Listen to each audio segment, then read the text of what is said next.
Assalamu alaikum everyone. Today we'll be discussing carcinoma of the stomach. The carcinoma of the stomach is the malignant proliferation of the epithelial cells of the stomach. It has a number of risk factors, but most important of which are chronic gastritis, and especially if the chronic gastritis is caused by H. pylori, it carries an even greater risk of progression into the gastric carcinoma. And apart from that, smoking and alcohol also pose a great threat for the causation of gastric carcinoma. The gastric carcinoma usually presents very late with the symptoms of weight loss, diffuse abdominal pain, early satiety, and anemia. It has two histological variants, a diffuse type and an intestinal type. The most common site of gastric carcinoma is lesser curvature, and when we grossly look at a specimen of the stomach with gastric carcinoma, it appears as a flat or infiltrating uh, and ulcerative growth.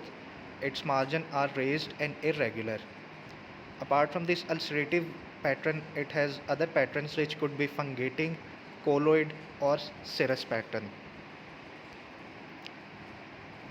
Now, talking about the diffuse type of gastric carcinoma, it is composed of gastric type of malignant cells, and it is characterized by signet ring cells. These cells infiltrate the gastric walls and they arise from the middle layer of the mucosa. In these signet ring cells, there is abundance of mucin, and this mucin pushes the nucleus to the periphery of the cell. Thus, it gives the appearance of signet ring cell. Here is the histological diagram of a diffuse type of gastric carcinoma. In this picture, you can see there is a breach in the epithelium, that is ulceration, and then there you can see signet ring cells, in which you can appreciate that the nucleus has been pushed to the periphery due to abundance of mucin.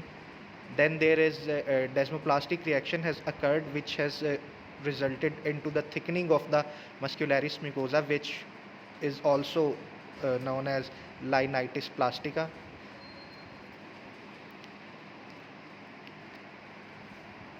The second type is intestinal type of gastric carcinoma. This is composed of malignant intestinal type of epithelial cells.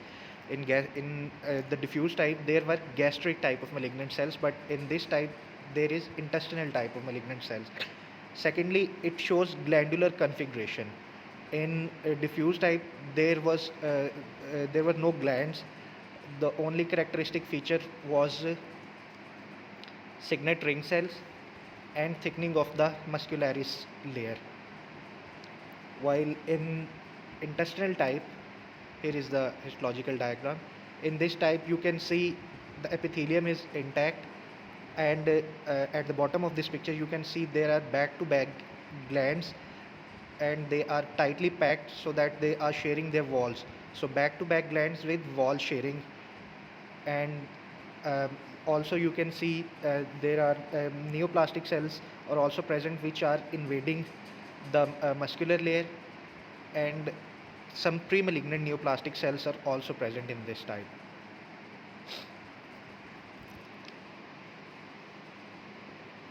So that will be all for today. You have to draw both of these diagrams into your practical notebook for your attendance. Thank you very much.